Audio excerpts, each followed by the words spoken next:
Thanks, Bill. General Motors now in the hands of the government as the iconic automaker files for bankruptcy. GM hopes to make this a quick in-and-out reorganization. Getting a 17.5% stake in the new company is the Auto Workers Union. The U.S. government will get 60% and the Canadian government 12%. GM is paring down its brands to just 4 and is closing down more than a dozen plants, slashing another 20,000 workers. Joining us live now, Governor Jennifer Granholm from Lansing to talk about GM's bankruptcy and what the future holds for the company and the automakers in Michigan. Governor, thanks for joining us today.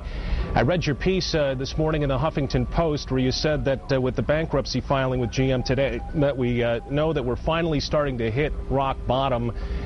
Isn't it true, though, that we'll feel this ripple effect for years? And what do you say to critics who contend that Michigan's economy is in a death spiral?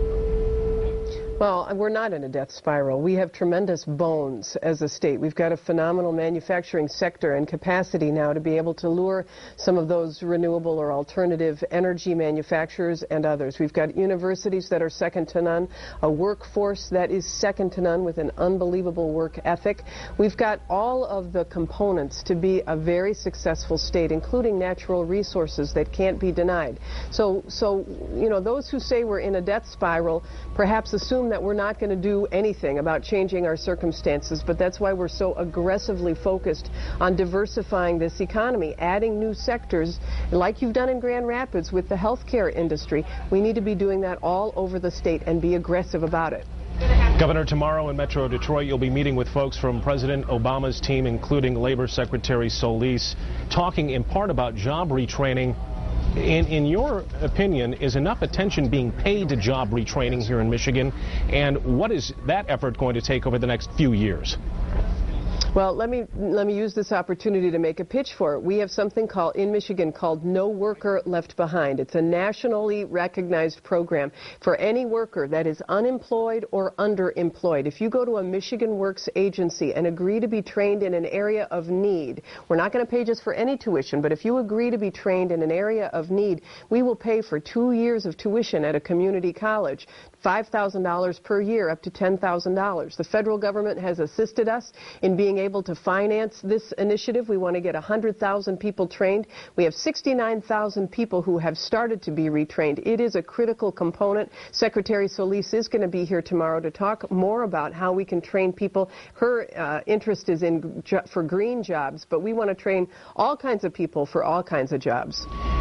Governor, I want to bring in my colleague, Rick Alvin. Lucky for you, Rick also covers automotives for us here. He's got a couple of questions for you. Real quick, Governor, it's nice to see you. Thanks for being with us. I know we're running a little over in time, so I'll make it quick. One of the real crucial factors that people look at in the state, the unemployment rate, you know how bad it's been for us. We've been leading the nation. With General Motors going through this restructuring and all that ripple effect, how bad does it get this summer?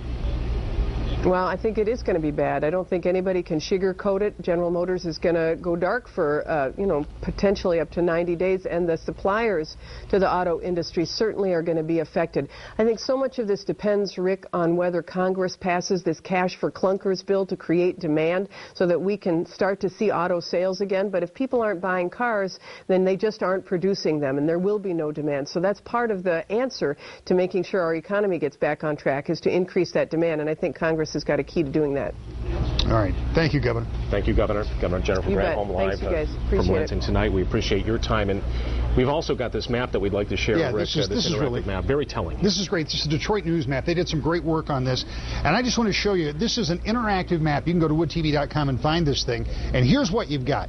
If you overlay this map with all of these different clicks, you can find out just how tough it is for Michigan. Only state in the union with at least 75,000 retirees. Take a look at this. This is the employees per plant for General Motors suppliers, and this is for General Motors itself. When you combine all of that, you can see just the kind of impact that it will have on Michigan. Now when you take a look closer, all of this, once again, is leading us to the same conclusion that whatever happens to General Motors will impact Michigan, Ohio, and Indiana the hardest and most directly.